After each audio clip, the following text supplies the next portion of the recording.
si repot banyak dan siapa yang mau bersedia jadi ketua panitia ya? Bu Armi ya, sekali-kali jadi ketua panitia ya. Belajar nih, kita nggak ngundang banyak, cuman di lingkungan kita aja. Ini baju-baju aja. Baju di mana? Ini baju. Biasa aja kali. Santai. Biasa aja.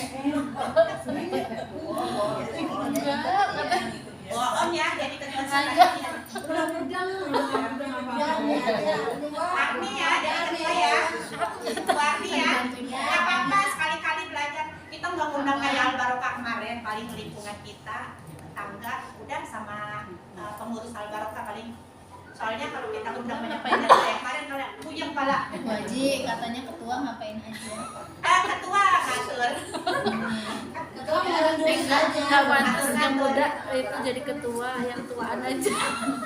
Kita mah memang udah tua. Iya, yang tuaan aja Baji. Hah? Perasaan Bu Yani nanya mulu dah. Udah dijawab nanya lagi. Cepet banget. Gimana cara Dia siapa yang tuaan aja? Setuju ya, Bu Armi ya? Setuju. Setuju, setuju. Setuju. Setuju. belajar? Nggak apa-apa belajar. Nanti kerja sama. Iya. Makanya saya nanya tugasnya ngapain? Cuma penanggung jawab doang. Yang pokoknya porsi-porsinya udah. Oke kan? Oke. Kan semuanya? Setuju. Ketua. Sekretaris, Ibu Rita ya. Tugasnya nyatet-nyatet. Di pos-posin. Tulis. Udah. Jadi ntar saya tinggal duduk manis sama Nur Cahaya. Biasanya Umi ya. Ini mana? Umi Zaitun. Jangan ide sama dia deh, soalnya kan dia punya kegiatan di luar. Takutnya pada saat kita butuhkan, istilahnya dia nggak bisa datang ada juga kita yang ada aja, ya. Oke. Sekarang saya mau laporan dulu. Mau nanya nih sama ketua ya. Ketua kita kan udah resmi ya. Jangan Kira-kira kita mau undang berapa orang nih? Antara 100. Saya nggak ngerti. Kita kan diajarin ya. 100 apa berapa nih? 150 ya? Kayaknya 120 cukup ya? Sama ketua. Burita, kita mau undang 120 orang. Pada majuan dikit Burita, suara saya nggak disamper. Burita di sini deh, di sini. Sana depan. Bu Ketua. Antara 120 130 kali ya? 130 basic Burita. Basic. Bu Ketua ke depan Bu Ketua. Ya, basic. biar jelas, nggak apa-apa, nggak mudah. Sekretaris saja. Bu Ketua nih, Kan Bu kita Ketua. baru musyawarah Bu ya. Ketua balik. Sekretaris aja. Ya, kurang lebih kita undang 120. Nih kita ada ketua baru untuk Maulid nanti. 130. Oh, Wali Nah, Wasallam. di sini Ketuanya kita punya Ibu Armi. masukan yang dari Bunda Suryani sebesar 2.905.000. Tulis. 2.905.000. Belum kita. Ketua sama bendahara 1 juta. Siap kan 500.000? Aku 500.000 dari 500.000, 1 juta. Jadi 3 juta tuh ya. 3.900.000 ya. Iya. Terus uang apa namanya? Dana subuh saya belum kalkulasi sih karena kita mempunyai tabungan listrik ya. Tadi baru dijumlah 1.400.000 kalau diambil 2. Di Tamrin mahal, agak mahal. Orang saya buat dagang, saya buat Iya, tapi agak mahal. Ini kan yang budget 25. Nanti rincinya kita omongin lagi. segi 4 ini. Tuh, lihat aja. Soalnya kalau di Tanah Abang lebih banyak. Di Blok F terus yang di bawah di depan jembatan. Iya, juga bagus. Tapi banyak dah di sana. Nah, kalau anak belajar harus di Tamrin. Emang, tapi di Tamrin itu lebih mahal. Mahal daripada lain ya. Lebih Udah nggak apa-apa. soalnya kalau saya kan teman kan di Madura kan sering jualan jual di bisnis. Enggak, jualnya di Tamrin sama itu Tamrin sama di Tanah Abang. Makanya saya agak tahu gitu. Makanya Bu Ica kalau kesini ngajak saya supaya nggak tahu. Jadi mau ke blok apa, entar rupanya di mana. Saya udah hafal aja. Ya nggak benar. Ya. Kalau ada saya Orang kata Bu Ica sama Bu Nur sama Bu Haji Jamara rumahnya Dewi kedua. nggak apa-apa. Kalau di Tamrin mendingan di Tasiknya yang di atas di itu lantai 5. Hal 5 itu murah itu tapi Ada hari-harinya. ada hari-harinya. Enak pagi sekali. Iya. Itu di Tasiknya tuh di atas.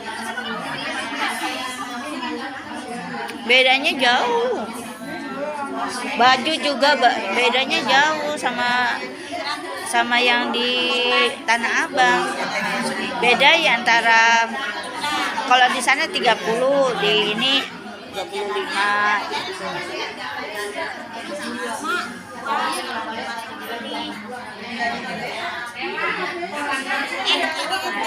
Kan saya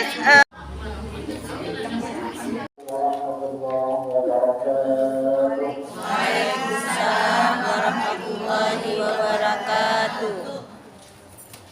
Alhamdulillah rabbil alamin wa bihi nasta'in 'ala umuri dunya waddin.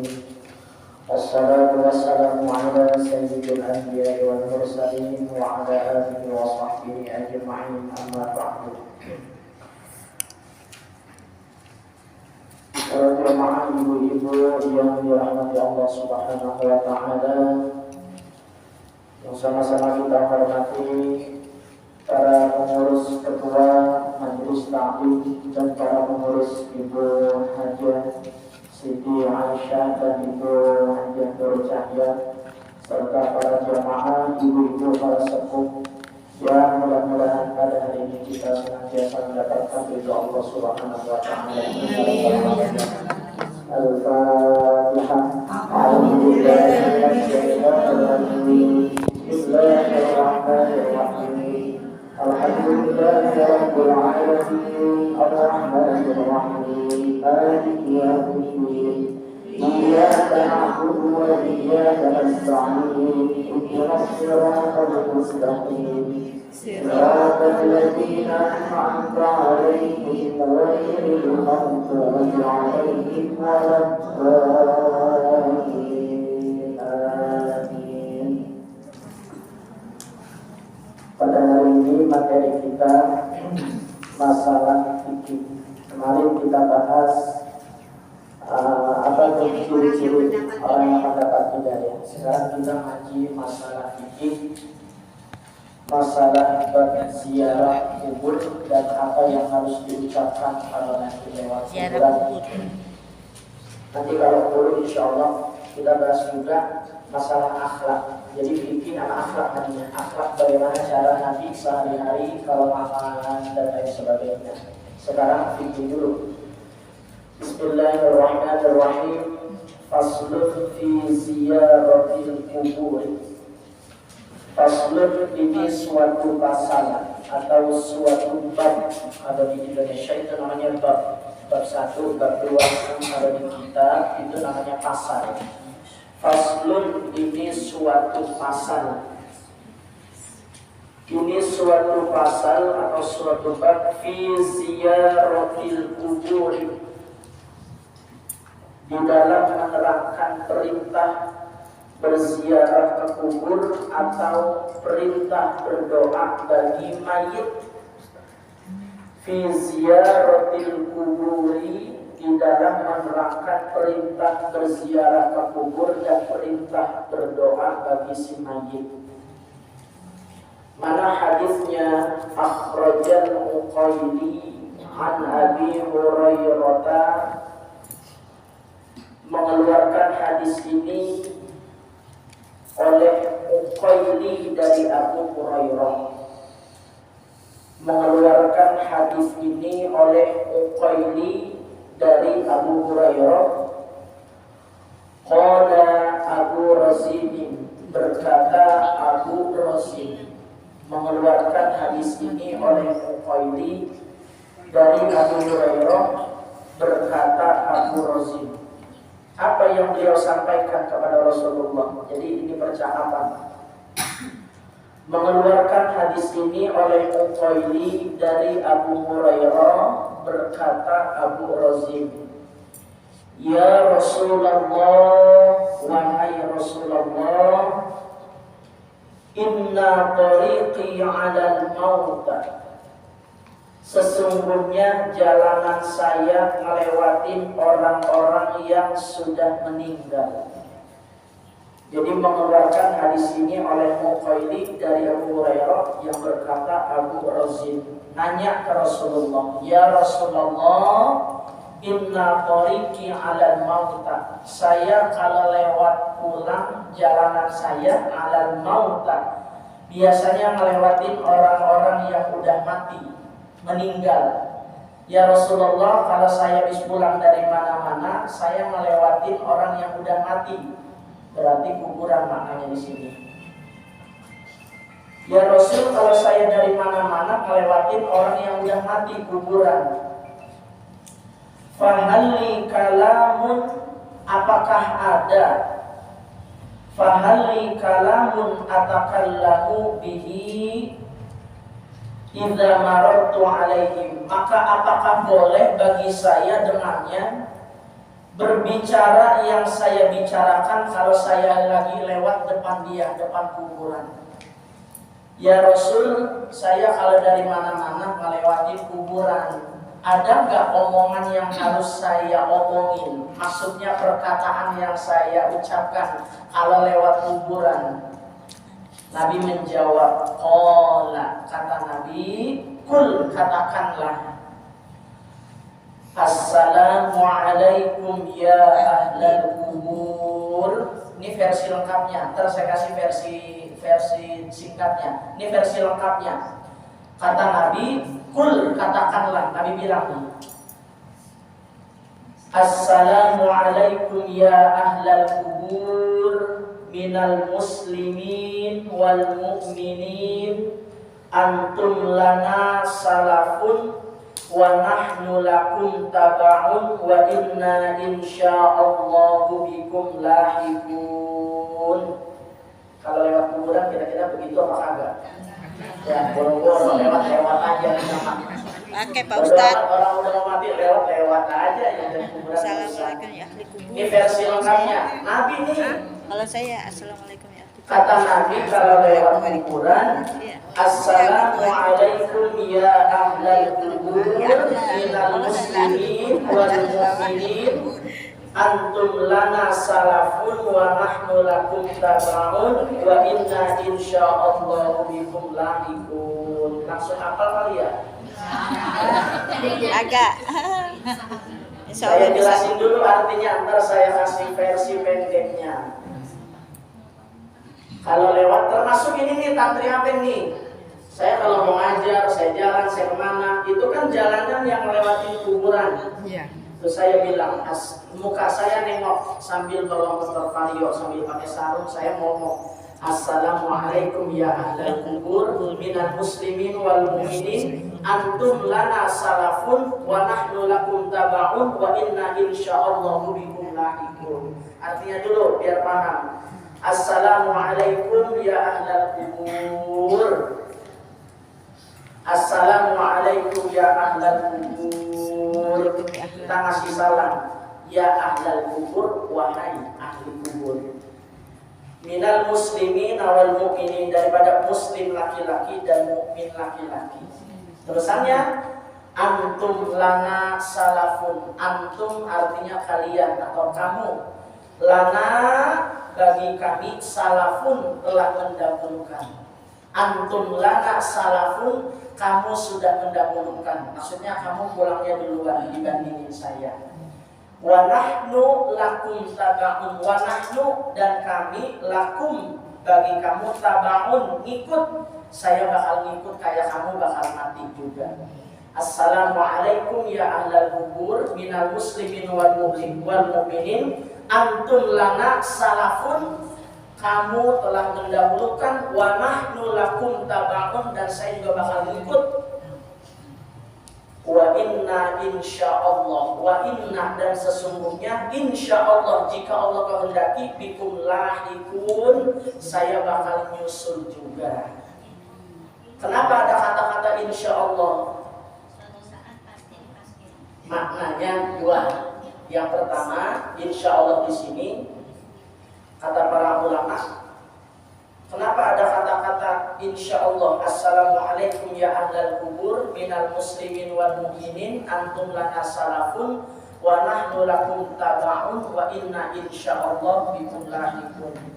Dan sesungguhnya jika Allah kehendaki, kenapa ada kata insyaallah? Bukan yang pasti, bukan yang mati itu sesuatu yang pasti. Kenapa pakai kata-kata insyaallah? Menurut para ulama ditafsirkan insyaallah di sini belum tentu orang matinya dalam keadaan Islam iman. Jadi pakai kata-kata yang terakhir wa inna insyaallah bikum lahikun. Insyaallah kalau Allah menghendaki saya pulang membawa Islam, iman dan bertakwa, muttaqin, muslim, mukmin, muttaqin. Itu makna pertama. Makna kedua mengambil keberkahan. Jadi kalau lewat kuburan doain, kasih salam. Assalamualaikum ya ahlal kubur minal muslimin wal mu'minin antum lana salafun wa nahnu lakum tabaun wa inna insyaallah bikum lahikun. Kalau kepanjangan puyeng versi pendeknya aja. Assalamualaikum ya ahlal kubur. Masa kagak hafal juga begitu? Ya, assalamualaikum mah kalau datang ke Gua Cica, Gua Cumi, Gua Jengkol, assalamualaikum. Ya. Kalau ke rumah orang namu, kopi bolu, orang Cina balik assalamualaikum. Jangan yang masih hidup asal ya halal kubur, jangan. Kalau nggak bisa yang versi panjangnya kayak begitu aja. Jadi kalau versi panjangnya Assalamualaikum ya ahlal kubur minal muslimin wal mu'minin antum lana salafun, mendahulukan wa nahnu lakum tabaun saya bakal ngikut mati juga, wa inna insyaallah jika Allah kehendaki lahikun saya bakal nyusul juga. Kalau kepanjangan buyang cukup dengan assalamualaikum ya ahlal kubur. Selamat pagi Bu Yani.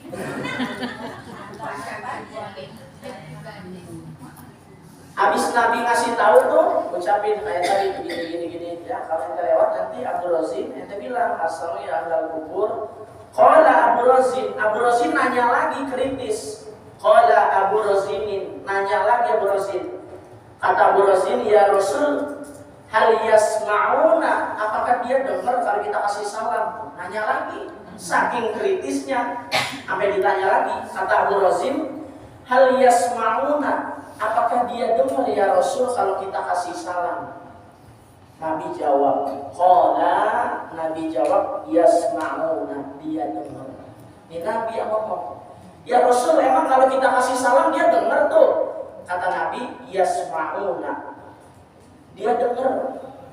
Wala yastati'una, akan tetapi mereka nggak bisa an yujibu ay jawaban yasma'ul hayyu, akan tetapi jawaban dia yasma'ul hayyu, nggak bisa didengar hayyu ama yang masih hidup. Kata Abu Rasul, emang dengar ya Rasul kalau kita kasih salam? Kata Rasul, yasma'una, dia dengar salam kita, akan tetapi yasma'ul hayyu, yang hidup nggak bisa dengar. Lagi kalau kita dengar juga kita kabur. Assalamualaikum ya warahmatullahi, waalaikumsalam ya warahmatullahi. Kan ya, memang udah aturannya begitu ya. Sekarang kita emang dia dengar, emang kalau mau dijawab kita bakalan kabur apa kagak? Kabur. Nah, dengan apa dia jawabnya? Birruhi, dengan ruhnya.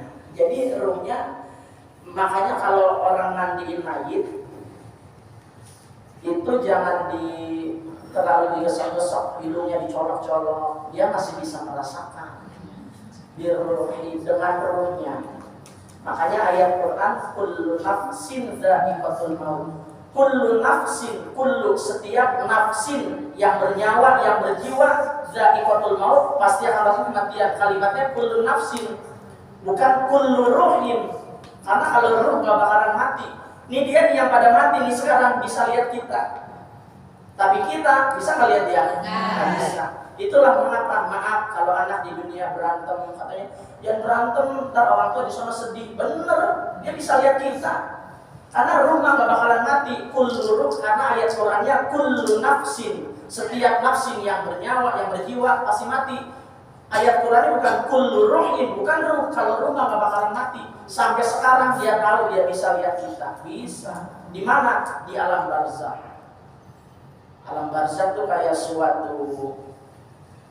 kayak kaca di burung, dia bisa melihat kita.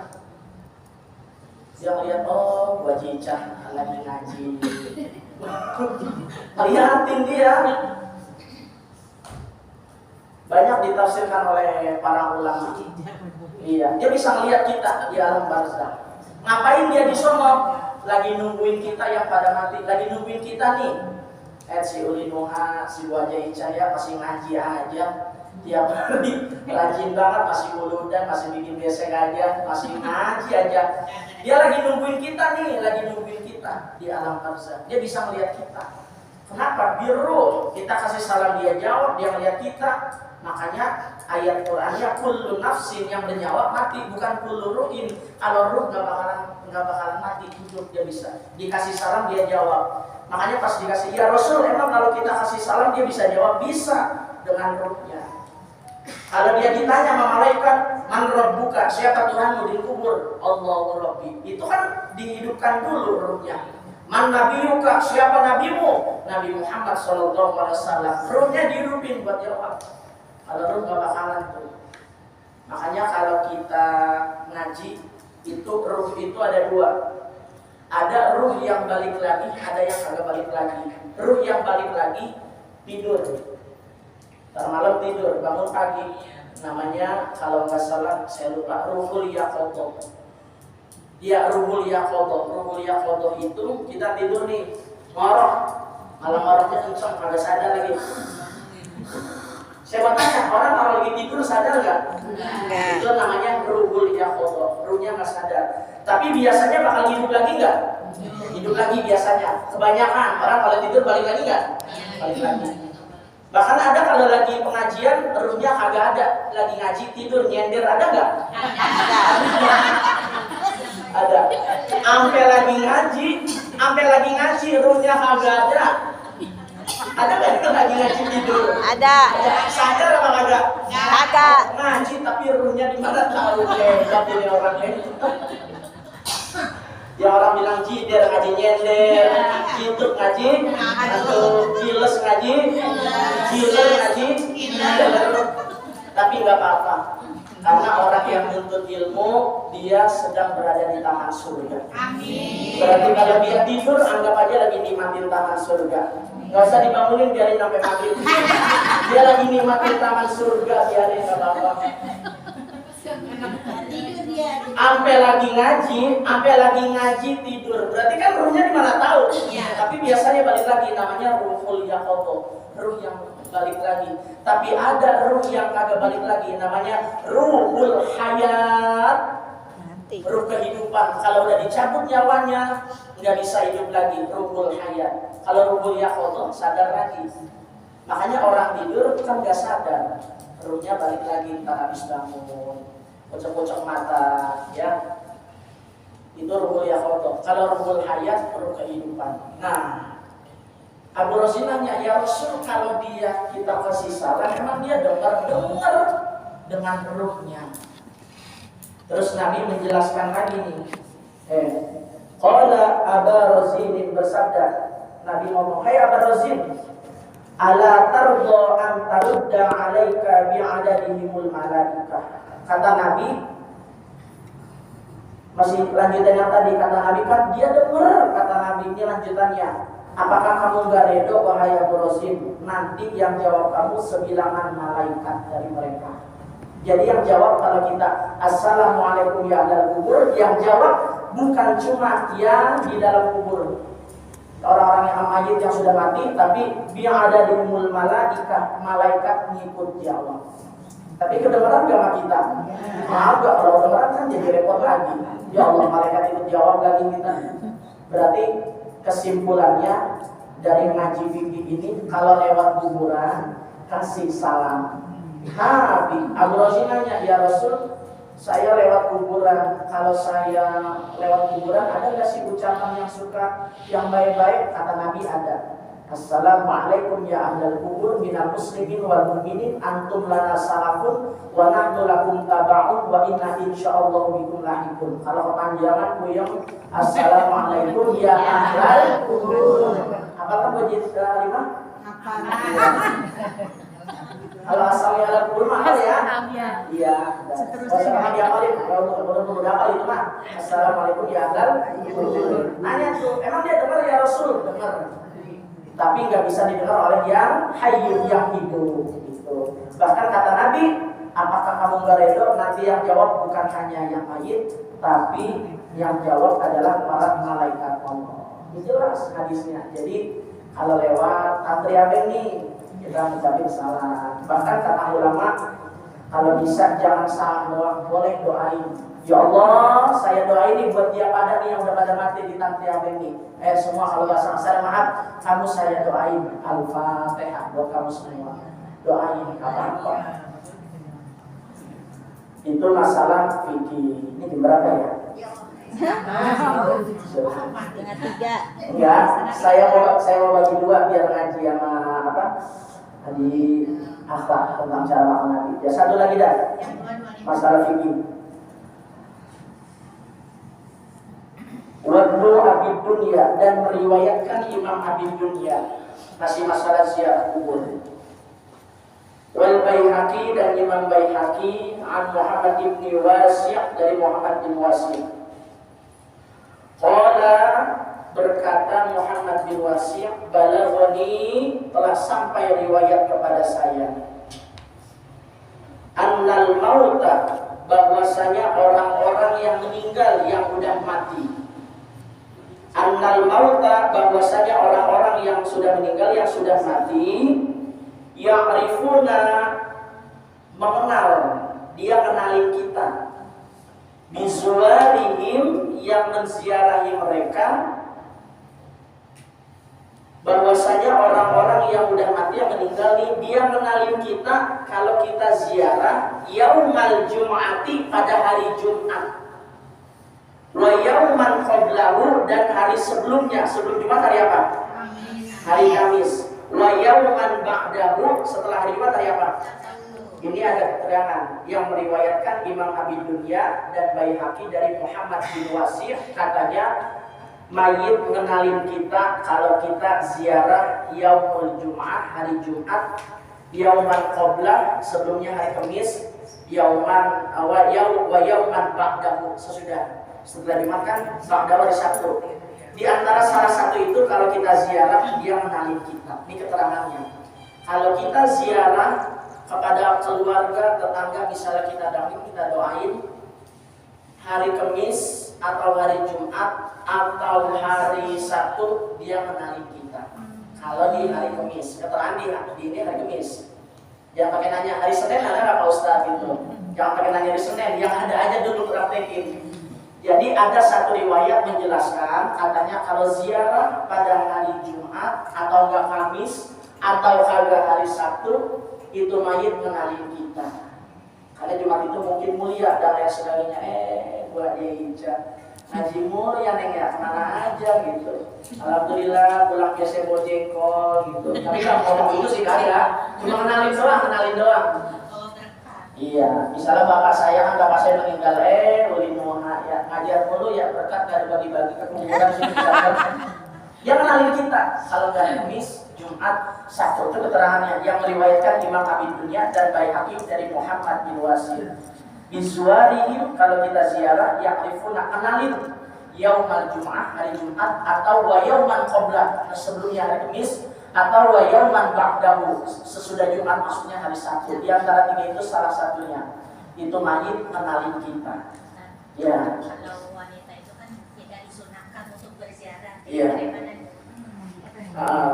antisipasinya? Jadi begini, Kalau perempuan masalah ziarah kubur, Tidak disunahkan. ya, tapi ada ulama berpendapat. Bagaimana kalau wanita ziarah kubur, misalnya dia mau, pengen atau bagaimana gitu? Kata ulama ditafsirkan, dulu Nabi emang pernah melarang. Hah? Jangan, enak. Di sini doang sudah guru emang Paris mikirnya Punya dia doang memang kan saya nggak pakai speaker dulu. Masalah ini Vicky banyak berbeda pendapat. Iya. Takutnya di luar ada yang lebih alim. Iya. Dan takut menimbulkan pertentangan. Tapi ini saya jawab ada dasarnya. Iya. Nabi pernah melarang. Jangan pada ziarah.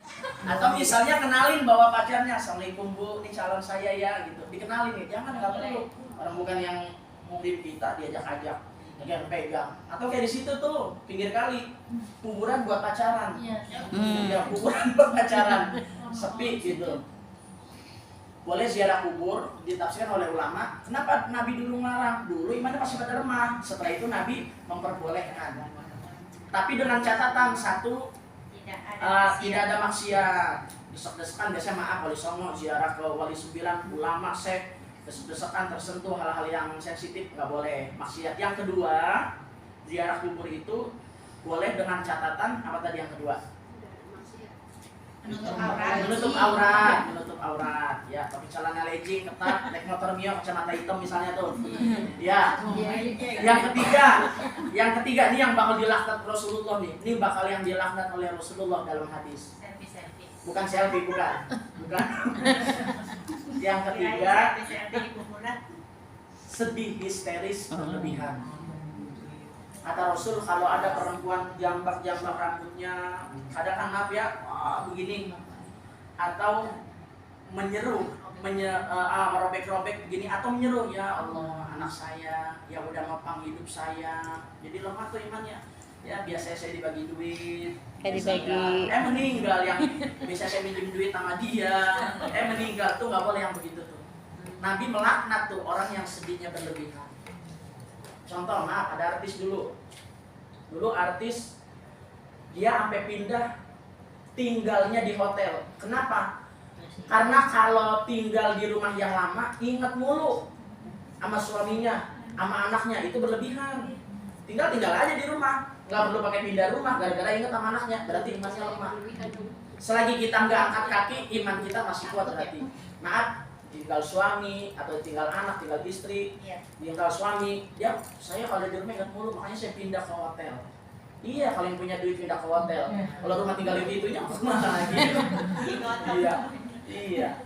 Jadi selagi dia nggak angkat kaki, imannya kuat. Jadi jangan sedih berlebihan. Boleh ke kuburan menurut para ulama dengan catatan satu, di dalamnya nggak ada maksiat. Yang kedua, pakaiannya biar bener, aurat. Yang ketiga, ini yang bakal dilaknat, jangan sedih histeris berlebihan. Kalau nangis sekedar ditinggal, maaf, ditinggal suami, anak, saudara, sedih dilarang dong, boleh, tapi jangan berlebihan.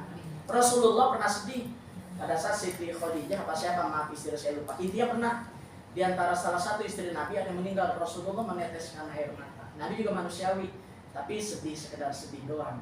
Jadi buat perempuan, ziarah kubur dilarang nggak Pak Ustadz? Nggak dilarang, dan ulama membolehkan dengan catatan tiga tadi. Nggak ada maksiat, nggak ada nutup aurat. Yang ketiga, jangan histeris, sedih, berlebihan. Dan sekarang kita ngaji, itu masalah fikih ya. Kalau lewat begitu, dan ziarah kubur dengan catatan tiga tadi. Karena fikih banyak perbedaan pendapat, itu tadi yang kami sampaikan. Nah sekarang kita ngaji masalah akhlak tasawuf, cara makan sehari-hari Nabi. Saya mau tanya dulu, takutnya saya lupa. Kemarin saya saya ngasih materi kemarin tentang kan ciri-ciri orang dapat hidayah itu ya. Iya. Saya sempat ngasih materi adab-adab makan cara Nabi nggak?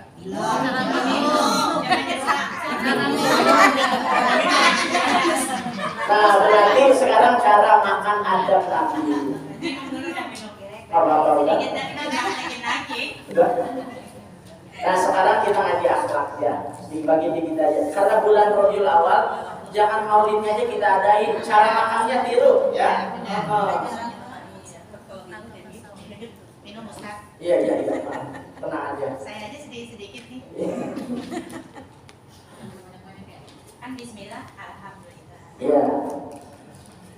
Cara sekarang adab-adab etika kalau lagi makan bareng-bareng. Nah, dibahas nih. Ya. Adab-adab etika kalau lagi makan bareng-bareng. Wa idza akalta ma'a ghairika faqul mimma yalika. Adabnya dia yang pertama,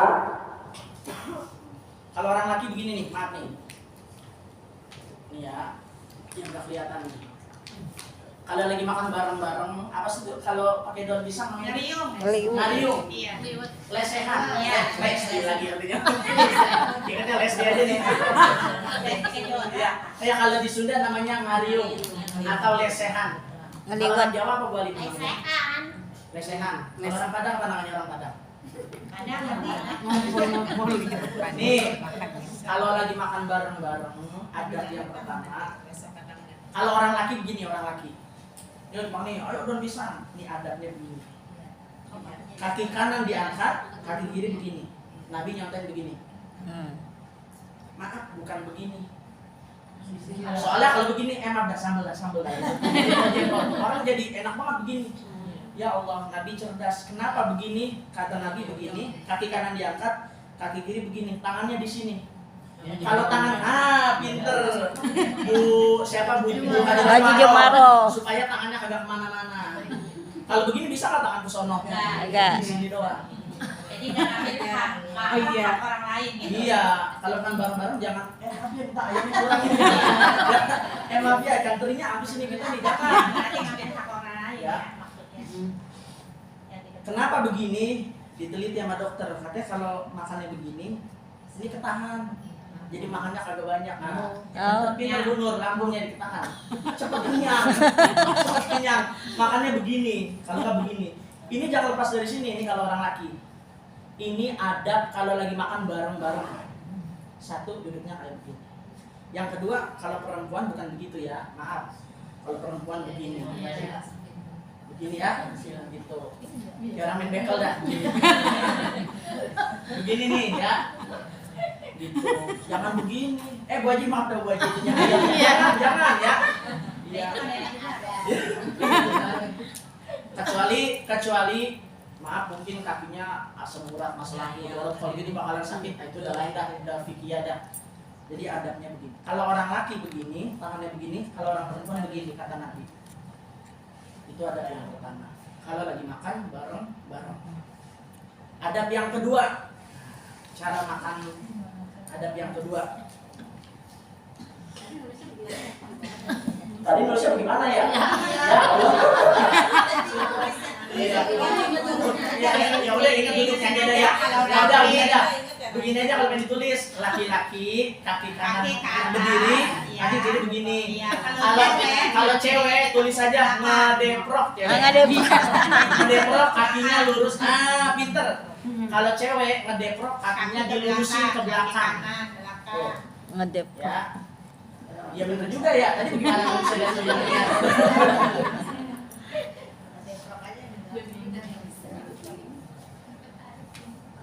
Itu duduk begitu supaya nggak ngambil. Kecuali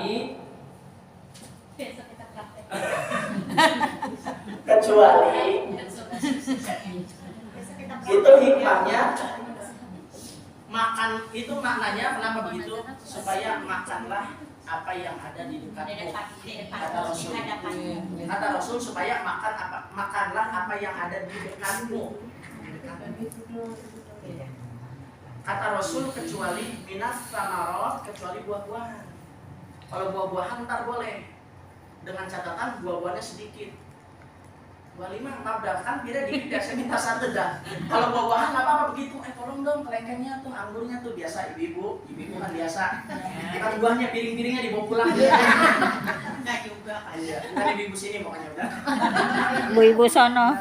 Kata Nabi, miras samarot, kecuali buah-buahan. Kalau buah-buahan boleh. Ini rapi makan, ada cuci mulut. Itu juga kalau ada buah-buahan. Tolong dong, itu minta kelengkeng. Itu jeruk, itu boleh nggak apa-apa begitu. Kenapa? Karena biasanya buah-buahan itu kan dikit, beda sama nasi. Biasa kalau orang lagi kumpul nasi, buah-buahan nggak sebanyak nasi. Namanya cuci mulut kan sedikit ya. Kata Rasul kalau buah-buahan boleh. Mau dong 25 tuh, bir gitu misalnya. Anggur tuh 25 mulu contohnya. Iya, kayaknya keren banget nih. Iya nggak apa-apa. Biar Iya. Emang paling lain ngajinya belonjor udah. Ibu-ibu kalau kakinya belonjor nggak apa-apa, saya maklumin udah. Daripada ditahan sakit ya. Kecuali buah-buahan kata Rasul minas samarot jika buah-buahan maka boleh kita teriak atau minta tolong bu tolong saya tuh boleh. Kalau lauk nggak boleh, tolong dapur ikan terinya nggak boleh. Makanlah apa yang ada di hadapan gitu. Itu ada pertama kalau makan bareng-bareng. Ini sebelumnya udah pernah ngaji belum? Kalau udah saya tutup ganti bab lain nih. Nggak apa-apa ngaji ginian ya. Tadi ngaji fikih ya. Yang kedua, janganlah pandanganmu melotot atau melihat orang yang sedang makan. Suka ada nih kita lagi makan ngeliatin muka orang lain, kayak kita orang nyuapnya gede banget ya. Jangan. Ya Allah, Rasul yang beginian dibahas diajarin. Boleh dicari, maaf, bukan jelek-jelekin, bukan penistaan agama Yahudi, Nasrani dan sebagainya. Emang ada bab-bab makan bareng-bareng? Kagak ada. Sampai Islam, sampai cebok, gunting kuku, sampai makan bareng-bareng diajarin kata Rasul. Jadi nggak boleh kalau makan kita ngeliat muka orang lain. Janganlah pandanganmu melihat orang yang sedang makan. Lagi makan nggak boleh ngeliatin orang lain. Jawabnya gede banget. Maaf ya, ini maaf nih. Ini ada hikmahnya nih. Ada hikmahnya kenapa nggak boleh ngeliat muka orang lain. Maaf banget. Jorok. Kan kita lagi makan. Lihat orang ngunyah. Dia ngunyah itu di dalam mulut dia. Kira-kira enak apa kagak kita makan? Nggak enak kan? Enak. Ada hikmahnya. Yang kedua, kalau ngelihat muka orang, ini di sini dia jelek. Orang mukanya jelek banget. Macam-macam dah. Orang nyuapnya sih gede banget suapannya. Nih yang kedua, kalau lagi makan bareng-bareng, jangan liatin muka teman kita. Maksudnya apa begitu? Itu adab yang kedua. Jangan larang lirik, jangan apa-apa. Nah, kata bunda ada di Marok, gua nunduk aja dari soda. Ya udah nggak apa-apa, nunduk aja. Tahu-tahu udah habis deh. Yang ketiga, janganlah bicara jika engkau sedang makan. Jangan tergesa. Kalau nggak penting banget maslahat. Bicaralah seandainya engkau disediakan di rumah tamu, namun rumah orang, boleh bicara ketika habis makan dan memuji. Lagi makan nggak boleh ngomong kalau udah rapi. Dan memujilah sohibul bait atau si tuan rumah. Alhamdulillah ya Allah, Bunda Eca enak banget nih terinya beli di mana? Oh di Puja Asli mah gitu. Ini iya pas banget nih, emang lagi lapar nih gitu. Ini jengkolnya enak nih beli di mana ya? Nah gitu. Sohibul bait nggak boleh ngeluarin kata-kata kayak begini. Ayo makan ikan. Ini lagi mahal banget nih ya Allah. Kira-kira yang makan enak apa kagak? Kagak. Ayo makan. Ini telur lagi mahal banget. Ini telur sekilo 22.000 nih. Iya, ini ikan juga lagi mahal nih, makan nih mata. Ya Allah, kagak enak kita makannya. Ya udah dah istilahnya. Jadi kalau kita lagi makan bareng, Ustaz sediakan kebersamaan gitu. Kadang pada curhat ini mahal banget ya, cabai mahal gimana tuh? Kalau saling curhat nggak apa-apa. Yang nggak boleh itu kita sebagai sohibul bait menimbulkan orang itu nggak enak. Makanya ini kan lagi mahal banget. Kita lagi makan ya. Iya. Iya. Kalau curhat, iya ini mahal ya. Oh, belinya di sini aja nih, barangnya bagus begini kualitas gitu. Nggak apa-apa kalau yang gitu, itu juga udah rapi makan. Yang nggak boleh maksudnya sohibul bait menyebut-nyebut sehingga yang si tamu ini ngerasa nggak enak. Ya Allah, mahal banget nih ikan nih. Orang jadi ayo dadah dikit aja makannya dah. Terus adabnya nih, kalau kita jadi tuan rumah, kata Nabi, kita makan duluan. Ayo makan. Kita nyendok duluan. Iya, kenapa kayak begitu? Supaya dia nggak canggung. Ini cerdasnya Rasul. Kalau kita ada saudara kita, tamu, orang tua, guru, siapapun kayak teman, ayo makan nih, saya nyendok dia. Kira-kira si tamu jadi enak nggak nyendoknya? Gitu cerdasnya Rasul. Kebiasaannya kita tamu dulu, tuan rumah makan nggak sih?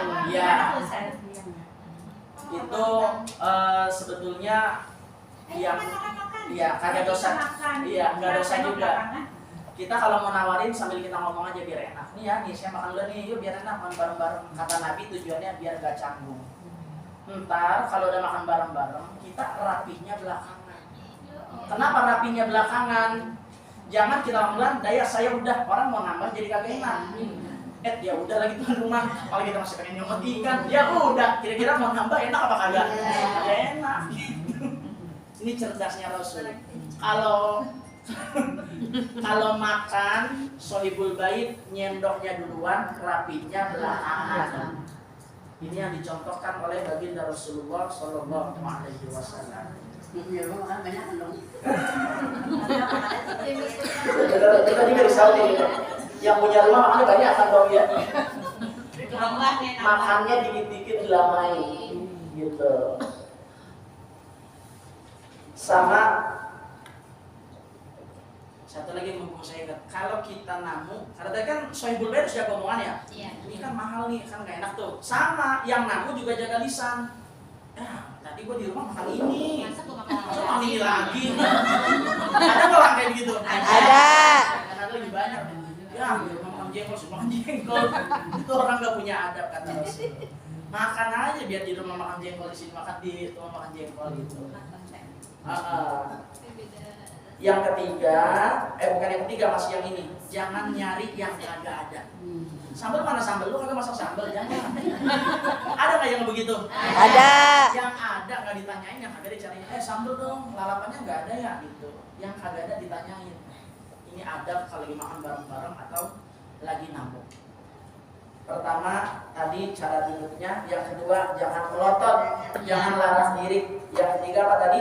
Jangan ngomong. Jangan bicara kecuali bicara jika sudah selesai untuk memuji makanan sohibul bait. Bahkan kalau bisa doain, ya Allah makasih udah dikasih makan, mudah-mudahan Bu Haji umurnya barokah, gitu ya. Mudah-mudahan nih rezekinya makin barokah, enak nih, mudah-mudahan Bu Haji sehat walafiat, makin berkah gitu. Puji. Walau ada sisanya dibungkus tuh, itu bukan saya tuh. Ini tambahin. Iya, ada sisanya dibungkus Bu Haji. Jangan, kalau bisa jangan ya. Ada sisanya nggak Bu Haji gitu. Jangan hanya ada sisanya, kan udah makan di sini gitu. Iya. Walaupun kata Nabi, maaf, seandainya makanan sohibul bait, maaf kasinan. Kalau kita ditanya, bagaimana enak masakan kita? Ada nasi banget kita makan. Enak banget, kita ngomong sambil merem, iya enak banget. Padahal asin, ya. Iya, enak banget padahal asin ya. Kata itu salah satu yang gak apa-apa kata Nabi gitu. Kalau kemauan jujur kan gak enak kita. Maaf dagingnya kasinan, bukan sih, jangan makan aja. Terus juga dia berasa dia malu, dia gak apa-apa. Terus kalau lagi makanan nyelip, Nabi ngajarin, maaf, bukan jorok. Kalau makanan nih, ada makanan sisa-sisa, makan daging. Kalau nyelip, kalau ngambilnya pakai lidah, itu boleh ditelan lagi. Nabi ngajarin. Makanya, misalnya, keselip, maaf, bukan jorok, kita korek-korek pakai lidah kita, itu boleh ditelan lagi. Tapi kalau udah dikeluarin, Pertama saya mau tanya, pantas apa kagak? Agak. Ini Rasul cerdas banget nih. Yang beginian dibahas sama Rasul. Kalian lagi nih, nyelip ada daging nih, makan dikit. Ya, kata Nabi nggak apa-apa. Tapi kalau nyelip diambil pakai gigi, iya, kata dia mubazir, bukan mubazir. Torok. Iya. Diteliti sama dokter. Nih dokter neliti. Emang apa sih ajaran Rasul gitu? Segala makanan nyelip diambil pakai tangan nggak boleh. Diteliti sama dokter. Ternyata sebagian dokter bilang kagak sehat. Ini udah kita ambil pakai tangan kita. Udah di dalam jadi busuk, diambil pakai tangan, kita telan lagi, baru dah tuh timbul penyakit ini. Padahal Rasul cuma ngajarin begitu doang. Cuman diteliti sama dokter, itu mah usah neliti dokter dah. Ya Rasul mah nggak pakai ngejelasin kesehatannya. Ini hebatnya ajaran Rasul gitu. Jadi jangan pernah dibuang. Namanya sifatnya tabzir, pelakunya mubazir. Kita kan salah dari bahasa. Oh mubazir tuh bukan mubazir. Sifatnya namanya tabzir. Pelakunya disebut mubazir. Sifatnya syirik, pelakunya musyrik gitu. Kan kita salah Adam. Nah, itu ajab kalau masalah makan. Yang keempat, nah ini masih sama. Jangan berbicara jika makanan masih di dalam mulut. Jangan berbicara kalau makanan masih di dalam mulut. Itu beberapa adab etika masalah makan. Jadi masalah makan ini sudah dicontohkan oleh baginda Rasulullah Shallallahu Alaihi Wasallam. Dan segini dulu yang lihat, sebelum kita lagi udah ada. Insya Allah kita panjang umur sehat, kita bisa ngaji lagi bareng-bareng. Ya, saya mengingat ini bulan di mana dilahirkan Nabi kita, jangan kita peringati maulidnya aja, tapi kita ikutin bagaimana cara minumnya, cara makannya. Kalau kita nggak bisa niru tahajudnya Nabi yang jidatnya sampai hitam, kakinya sampai bengkak, mungkin kita nggak bisa niru yang ibadahnya sholat malam, minimal yang begini-begini kita niru. Siapa tahu dari ngamalin ini yang akan salah satu menjadikan kita masuk dalam surga Allah Subhanahu wa taala. Tadi mah kalau tahajud nggak kuat, kakinya semburat, bisa bangun ya. Kalau Nabi kan mungkin tahajud rakaatnya panjang. Kalau nggak bisa niru yang tinggi-tinggi, niru makannya aja. Siapa tahu gara-gara niru makan, Allah itu dapat berkat Allah masuk surga niru makannya. Ini saja, mudah-mudahan ada manfaatnya dan kita dikumpulkan dengan junjungan kita, Nabi kita Nabi besar Muhammad Sallallahu Alaihi Wasallam. Pasti ada ya